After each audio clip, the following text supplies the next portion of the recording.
Alright, nagluluto tayo ngayon ng tinolang manok na may malunggay. Napaka-healthy naman ng tinola na to. Grabe guys, tingnan niyo naman kung gaano kasarap.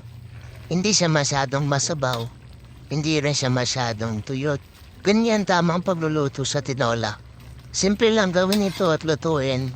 So, panoorin niyo lang yung buong video kung paano ko niluto ito. Step by step. Okay? Sabaw pa lang ulam na. Napakabango ng amoy ng tinolang to.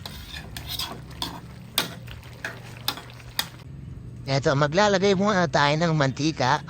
Tapos paiinitin muna natin yan na mga 15 seconds.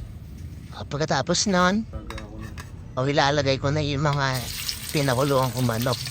Pwede rin yung hindi pa kuluan yung manok. Nasa inyo kung gigisa nyo na kaagad. Ako si pinakulo ko siya para yung lansa ng manok is mawawala. Tapos yung pinagkuluan, tinapon ko.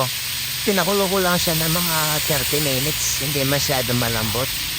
Para yung lansa ng manok ay mawala kapag napakuluan sa asin. Tapos ngayon, siyempre, pipiratuin pa siya natin ng konti. Yung tutustan lang natin siya ng konti sa mantika para naman medyo lumabas yung lasa ng karne niya. Ngayon pagkatapos nun, so i-reverde na natin yung bawang. Igigisa na natin yan. So tutustuhin lang natin yung bawang hanggang maging brown siya. Yung hindi masyadong sunog yung bawang, tatangtsayin nyo lang kung medyo brown na siya. Kapag medyo brown na siya, doon na ilalagay yung sibuyas. Kasi pag pinagsabay natin sibuyas at bawang, hindi maluluto yung bawang. Kapag kasi natustan na konti yung bawang, ito yung magbibigay na mabangong sabaw sa ating tinola. Ayan, nilagay ko na yung sibuyas. Tapos, ihahalo-halo muna natin yan kasama ng karne ng manok. So, halo-halo lang ng konti. Yan, pag ganyan-ganyan lang. Diba? Tapos, maglalagay na tayo ng batis ngayon. Ganyain mo lang, konti lang. Nasa iyo kasi kung gano'ng karami yung ilalagay mo, pero ako kasi meron na lasa yung manok kaya konti na lang nalagay ko. Tapos sunod natin ngayon ilalagay yung sayote. Pwede rin naman papaya kung may papaya kayo. Pero kasi sayote rin. Sayote na lang nilalagay ko kasi nagsawa na ako sa papaya. Ayan. Dapat talaga kapag nagluluto tayo nakaprepare na lahat, nakaiwa na lahat para dire-diretso. Nahalo-halo lang natin ulit yan. Pag nahalo-halo na ng ganyan, so ito natin lalagyan ng tubig. At pang sa paglalagay naman ng tubig, dapat hindi masyadong marami, sakto lang. So ngayon, maglalagay na tayo ng tubig. Ayan. Hindi masyadong marami, yung sakto lang. Kasi hindi naman to sinigang eh. Pag kasi sobrang maraming tubig, mawawala yung lasa. Ayan, maglalagay din tayo ng nor cubes, chicken cubes. Magdaragdag ito ng kakaibang linamnam sa ating sabaw. Tapos pakuloy muna natin na konti bago natin nilagay yung tanglad. Ayan, pag nakakulo na yan, tatakpan muna natin para lumambot din yung sayote.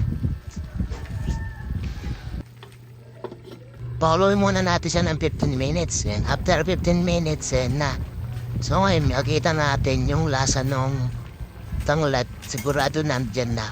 Tapos, ilalagay na natin yung dahon ng malunggay. Huwag natin pagsabayin yung dahon ng malunggay at saka yung sayote. Kasi mabilis lang maluto yung dahon ng malunggay. Nilalagay yung dahon ng malunggay kapag malapit ng maluto yung niluluto natin. So para maiwasan ma-overcook yung malunggay. Kasi nga, matagal lumambot yung sayote. Tapos steam lang natin yan ng 5 minutes, tatakpan natin. After 5 minutes, ang magiging kalalabasan niyan ganito. Diba? Hindi pa siya masyadong nawala yung kulay niya. Hindi pa nawala. Ibig sabihin, hindi pa siya overcook. Sakto lang siya niyan. O kapag ganyan na, huwag mo nang tatakpan. Luto na yan. At titikman mo na lang yan kung ano yung kula. Kung matabang ba o maalat ko. Kapag matabang, halagyan mo ng konting asin. O kapag maalat, di dagdagan mo ng konting tubig.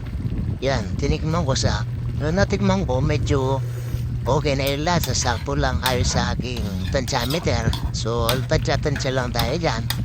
Kaya okay na. Ngayon, sasandugin na natin yan. Kasi nga, gutom na daw yung mga kawatan. Kumukulo na yung mga bituan nila. Nagwawala na daw yung mga bulate. Kaya kailangan natin sandugin yan. Baka tayo yung kainin ng mga kawatan dyan. Eto, sasandugin na natin. Kakain na daw sila. Ano? Diba? Ang sarap niya. Grabe. Guys, subukan niya to. Kung wala kayong tanglad, pwede rin gawin yung pang aromatics niya is luya. Pwede rin niya. Pero mas masarap talaga yung tanglad eh. Healthy pa yan eh. Kahit mag-research man kayo, napakaganda ng health benefits ng lemongrass o tanglad at saka yung dahon ng malunggay. Meron nga nabibiling malunggay capsule, diba? Tsaka malunggay tea. Kaya talagang the best yan.